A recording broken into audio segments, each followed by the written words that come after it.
Last week you looked, of course, at Noah, and we looked at Noah's missions. Noah's missions. And we got to the first one pretty in detail. And we talked about l'chayot and l'chachayot and zera and seed and all kinds of stuff. We considered Noah's righteousness, his obedience, and his survival skills, his ability to survive. And we ended that with a question, though. How did he do on mission 2? Because mission 2 was the biggie, revive. We had survive, keep them alive, and we had replenish the earth with seed. Revive and thrive. And so I want to finish that today, but one more look at Noah's obedience will be useful for us and it's about the survival commands. Build an ark, he says, right? We all know this part of the story. Build an ark. Enter the ark. You, your sons, your wife, and your sons' wives with you. Of every living thing of all flesh, you shall bring 2 of every kind into the ark. You shall take 7 pairs of clean animals. So Noah did these things according to everything that God had commanded him. So he did. Now I want you to notice something of microscopic, seemingly microscopic importance about the text. Here's how God told them to enter the ark in 6:18. And you shall enter the ark, you, your sons, your wife, and your sons' wives. And then in 7:7, Noah and his sons, his wife, and his sons' wives entered into the ark because of the waters of the flood. Now notice how they did it. They did it exactly as they were commanded to do it. You see it? It's pretty clear because it's in English. Notice, exactly as commanded. Then again in 7:13, on this very same day, Noah, Shem, Ham, and Japhet, his kids, the sons anyway, and Noah's wife and the 3 wives of his sons entered the ark. So far, so good. Still, check mark perfect in the obedience column. Just as God said, get on, they got on. Check mark. That is pre-flood. Pre-flood. Now notice there's something interesting that the sages point out about why this order was given.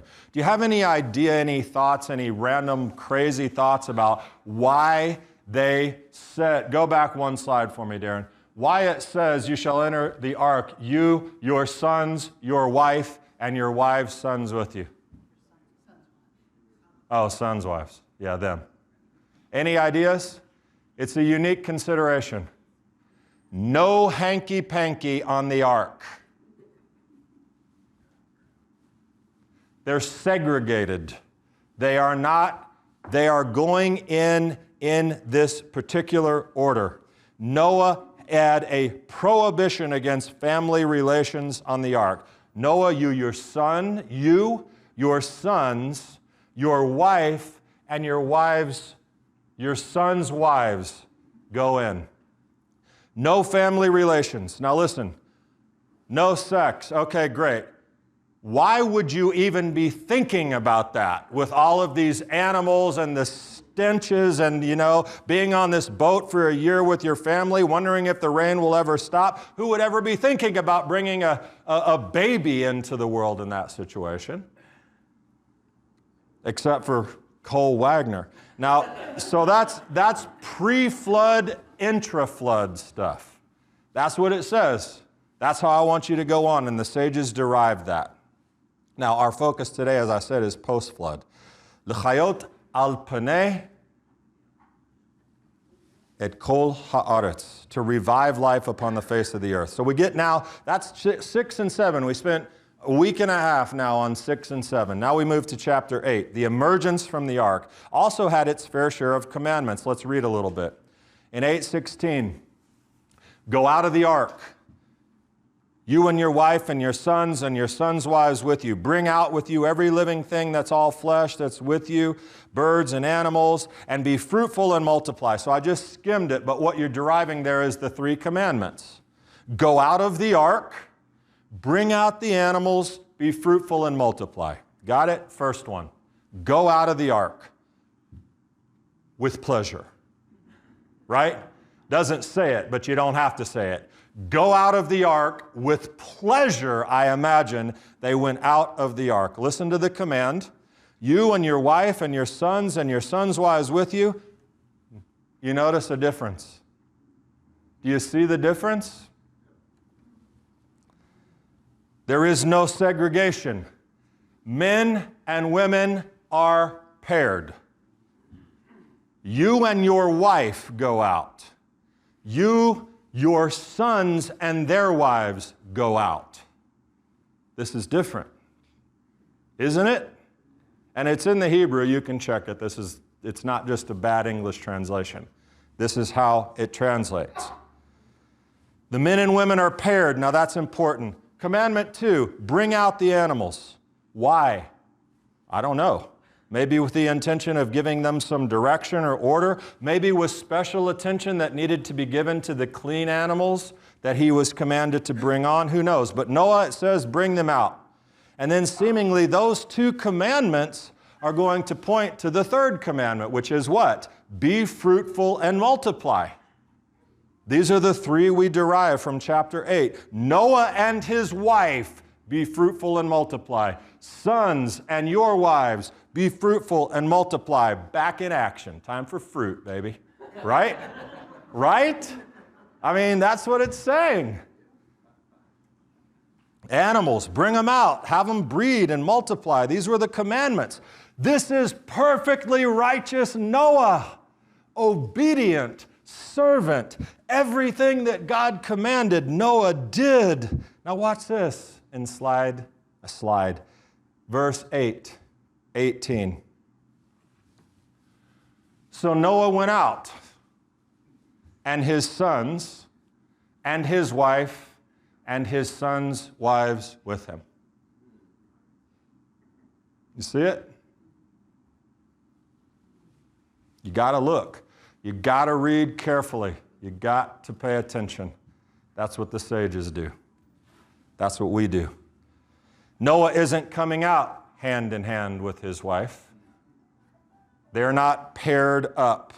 Noah and his sons went out, and his wife and his sons' wives went out. That's not how it's supposed to be. We're in phase 2. This is be fruitful and multiply phase. This is pair up. This is rebuild, revive, be fruitful. And we can see that language is different. Now, furthermore, if we move on to the next commandment, which I told you, bring out with you every living thing. Did it happen? Read chapter 10.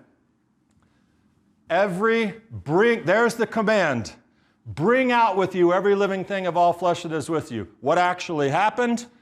Every animal, every crawling thing, every bird, everything that moves on the earth went out by their families of the ark. Where's Noah? Where's Noah? He was told to bring them out of the ark. And it just says they stuck together, but they meandered on out of there. Where's Noah? You see, he was supposed to be in charge of this. This was his bigger mission. Survival is important, but Noah, Hashem's saying, we're going to revive. The world is depending on you. And it's almost like Noah is all of a sudden developed a case of the teenage rebellious blues, like he's not doing the thing that he's commanded to do. Have you ever noticed that? Noah's being strangely disobedient. Now, this is a unique moment in the Noah story where we don't read the words that we have gotten used to reading. After every commandment, what do we read?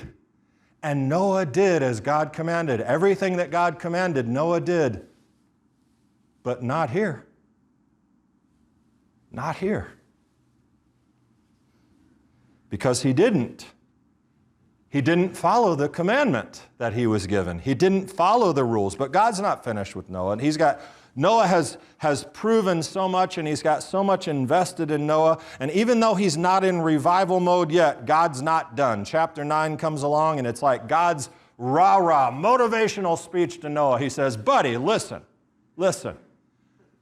let's make a covenant. I'm not going to do it again. I'll put this pretty rainbow in the sky. You'll know that I'm never going to do it. And God blessed Noah and his sons and said to them, be fertile and increase and fill the earth. This is chapter 9. There's that again.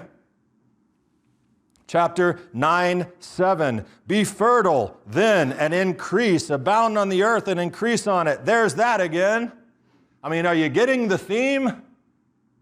Make babies. Be fruitful. Fill the earth. Repopulate it. Revive it. Noah, I'm serious about keeping the world alive. That rainbow, it's a good thing. You, the whole earth. And God's saying, Noah, you did it. Now, go do it. I'll let you derive what it is. But he wasn't going to let Noah go that easy. Why? Because Noah walked with God. Now, last week we talked about walking in the garden. There was someone in between the garden and Noah who walked. Do you remember who it was, walked with God? Enoch, right? Enoch also walked with God. And you know what God did with Enoch? God likes guys who walk with him. He just does. I would encourage, guys, walk with God. Okay? But he wasn't going to just let Noah, listen, Noah, come here. Little shock, you're off to a rough start here, but here's your wife, here's your kids, the animal. Go for it. Be fruitful, multiply, go. Lead the charge, man. It's more than God saying, go sleep with your wife. He's saying, Noah, be the man, be the leader, take charge, do the thing. Be the reviver. Be my obedient friend, servant, partner in creation. Noah, I care about creation. You stayed alive. You survived to make it here. You can be the father of all humanity. Noah, Avinu, our father, Noah, to be remembered in greatness. And what does Noah do? He plants a vineyard and gets drunk. Now, as I said, after a year on a boat with your family, a ton of animals, no hanky-panky, you would want a glass of wine too. Who wouldn't?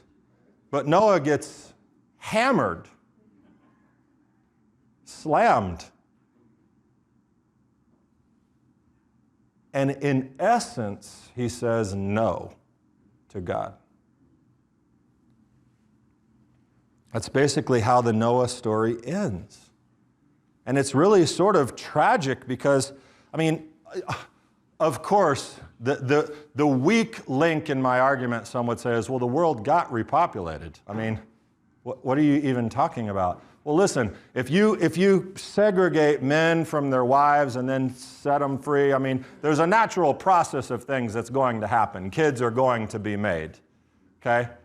I'm not saying that babies are born, society grows when men and women live together. That's not the point. The point is Noah was supposed to be the man, righteous, God's man. But for Noah's part, what do we read about Noah's great efforts after the flood? Where do we read the story, the narrative of his fantastic rebuilding of the world and sharing with everyone about God and the revival of this new world? Where is that in the Torah? It's nowhere because he's uncovered in a cave drunk. That's how the story ends. Now, Hasidic teaching takes a very interesting lean on why Noah did that. It's not that he happened to get drunk or anything or end up naked in the cave. It was that he actually wanted to do that. He set out to get absolutely obliterated, plastered drunk. Do you know why?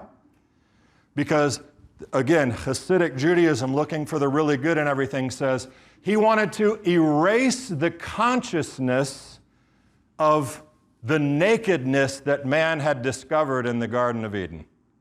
Meaning, when they ate from that tree, they became conscious of their awareness. So Noah set out to get obliterated, plastered, got drunk so that he could forget all of that and be naked again. I mean, it's a really unique look, okay? But we're not going to go with that one. We're not going to go with that one.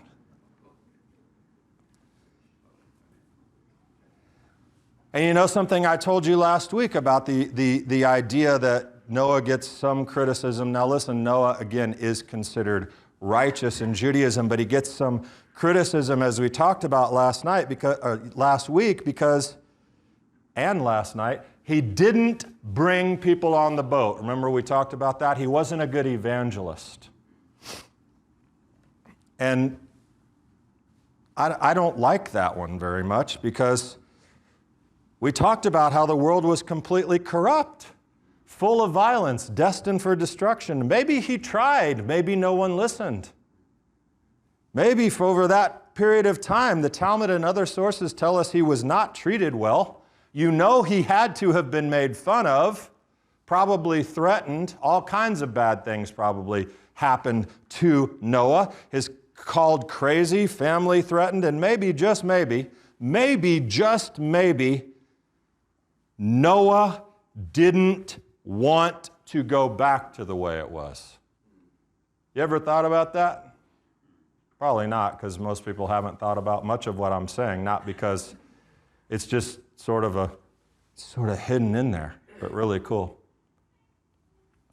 But you could understand why Noah was not overly excited about recreating the world that he had just come from with all these terrible people.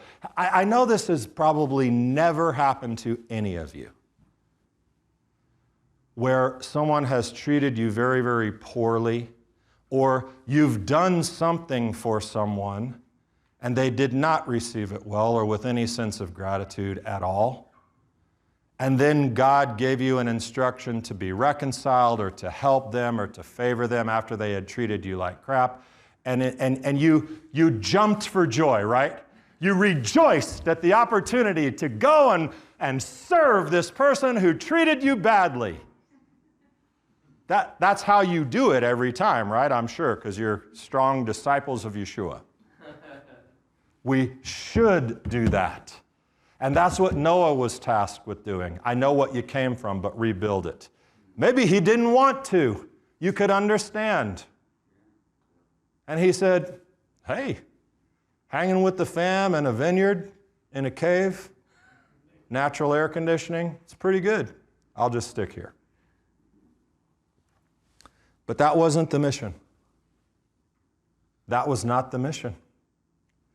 The mission was to be the righteous servant of revival, survival and revival. And he needed to step up and lead. I told you the thing happened where the world was repopulated, and we read about all their generations and everything. It happened, but it didn't happen because of Noah's strong and righteous leadership. And God's heroes are about something different than that. God's heroes are about something that you have heard known as the higher good. That is the good of others, the tough stuff, taking uncomfortable action to do things in the world, or taking uncomfortable action for us when we've been wronged or done something, had something done to us, but we continue to serve. We don't go off in a cave and seclude ourselves from the rest of the world. We continue to try to make it a better place to be, because that's what our mission is. It's called Tikkun Olam in Judaism, repair the world. That was Noah's first example of Tikkun Olam, right? I heard a great podcast from Rabbi Fari about Noah. It was called Me versus We. Me versus we. And his question was, why don't we call Noah father? Why isn't Noah called Noah Avinu? Like, why do we have the patriarchs, Avraham Avinu, in the merit of our fathers, Abraham, Isaac, and Jacob? We just said it. Where's Noah's, man? He is actually the father of all living humanity.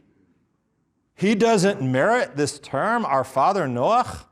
And the teaching over the last couple of weeks now gives you the answer. Self-interest is easy. It's easy to look out for yourself and for your family. That's easy to do. It's easy to build an ark for 120 years when God says your family is going to be saved by this. to do things that ensure your survival, to use your skills and blessings to ensure your future is happy. And you should absolutely do that. You should absolutely do that. Everyone in here should be doing that. But the mission for Noah, obviously, we know, was much bigger than himself. And so is our mission, much bigger than ourselves. And bigger than our peace of mind, and bigger than our security, and bigger than our survival. Serving the higher good matters. It's the hero's story. And I can't help but think of Yeshua, of course, in this, because I'm a Messianic Jewish teacher. You know, there's a school of thought in theology that says that Yeshua, his mission was strictly to the Jewish people. That's why he came. And it's not derived out of thin air. It's derived out of things that he actually said, like, I didn't come for you. Don't go through the Gentile territories. These are things he said. She said, come on, Master, give me something. He said, and remember, her Syrophoenician woman, her gut-wrenching response, I know, but even the dogs deserve crumbs from the table. So the idea is derived that Yeshua came for the Jewish people. But that in that process, and I know this is out of the box, and I'm not telling you that this is what I believe or you have to believe, but in that process, Yeshua rose to the occasion of Savior of the world because he recognized the mission was much bigger than Israel. But God so loved the world that he... I know, we're not getting... That's not the message we're having. I'm just telling you that there's an idea that says that Yeshua did what heroes do in God's world. You see survival, but you say, what about all of this? Daniel Lancaster did a great teaching called How the Gospel Should Have Ended. And in that teaching, it's true. Yeshua could have come. All the Jews should have embraced him. The kingdom should have been established. The nation should have been destroyed, vanquished. And all Israel should have lived happily ever after. In other words, Israel should have thrived alone.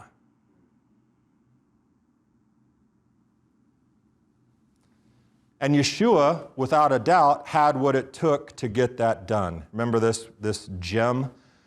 You don't think I can call to my Father and he will at once put at my disposal 12 legions? I could take you all out and restore this kingdom now. But that's not the mission. The mission is much, much bigger. In other words, I serve the higher good, the highest good. It's my mission to do both, to see Israel survive and thrive, and bring the nations to Israel, to bring life to the nations, survive, revive, thrive. Noah needed to see beyond himself. And yes, this is an interpretation, but maybe that is why he's not Noach Avinu. You see what fathers do? Fathers look out for their posterity. Fathers create a better world for those that are coming behind them. He didn't build for the generations to come, and that, I think, was his great failure, righteousness of self, which made him great for the survival, but not so much for the revival. But you know, long before we see Yeshua and meet Yeshua, we move into this week's Torah portion, which is called Lech Lecha. We meet one, goes by the name of Avram at this point in the story. We meet this guy who could not see much other than what was outside of himself. He was the friend of God. He merits to be called Father Abraham, to see and serve the world. And so here's what we've seen in the Torah thus far in our series called In the Beginning. Cosmic creation, right? The world created this massive thing with God's desire to befriend man. And then that kind of bums. And then the story of a family in Noah who God entrusted to rebuild, but they didn't really get the task. They weren't covenant co-creators. But this week, we meet God's first covenant partner, his friend, Avram, our father, Abraham, the Bible's first real hero, who is told, Vayomer Adonai el Avraham, Lech lecha me'artzecha. Now the Lord said to Abram, go from your country and from your relatives and from your father's house to the land which I will show you. And guess what he did? He went. Survival wasn't a concern. He didn't say, all right, okay, I hear you. Tell me where to go and I'll go. I hear you. Tell me what I'm going to do when I get there and I'll go. Okay, all right. Well, tell me exactly what path and tell me what I want to know and that everything's going to be fine and I'll go. And God told him something like he told Noah, build the world. That's in essence what he says to him in Lech Lecha, in one of the most famous of all Torah verses. I will make you into a great nation. I will bless you. I will make your name great, and you shall be a blessing. And I will bless those who bless you, and the one who curses you I will curse, and in you all the families of the earth will be blessed. Now, in the first part of that, there's a whole bunch of really good stuff for Abram, right? Really good stuff. Like, I'm going to make you a great nation. I'll bless you. I'll make your name great. You'll be a blessing. I'll bless the people who treat you right. I'll curse the ones who curse you. That's really good survival language. Anyone who heard God say that would be excited. But I don't think that's what Abraham actually heard. He did. But it's that last line that Abram focused on, and we see it in every aspect of his life going forward from here. In you, the whole world is going to be blessed. And what's it start with? It starts with what Abraham did in the next line. It starts with obedience. It starts with listening. So, he heard all those things. And Abram said, you got it. I'll do it. And he took off. And he took Lot with him. And he took, of course, his wife, and he took, it says, all the nephesh, all the people that they had made, all the disciples that Abram had made around him in the community that he lived. You see the difference already between Noah? Noah didn't make disciples, but Abraham took all these souls with him, and he said, listen, here's what's going to happen. God's given us this incredible promise. I know, but let's just trust him and go. And that's why he is Avraham Avinu, because a father looks out for his posterity. He took that mission so very seriously. All of the families of earth shall bless themselves by you. Abram, if you do what I say, you have a mission in the world. The world will be blessed if you take it on. Everyone in here is a son or daughter of Abraham, whether through blood or adoption. That's a pretty big mission, right? He did it.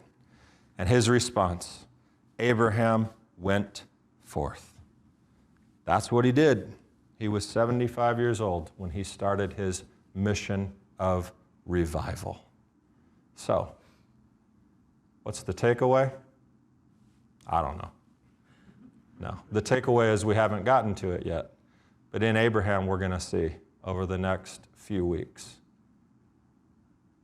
what we should look like as sons and daughters of Abraham, disciples of the Messiah Yeshua, and children of the Most High God. Shabbat Shalom.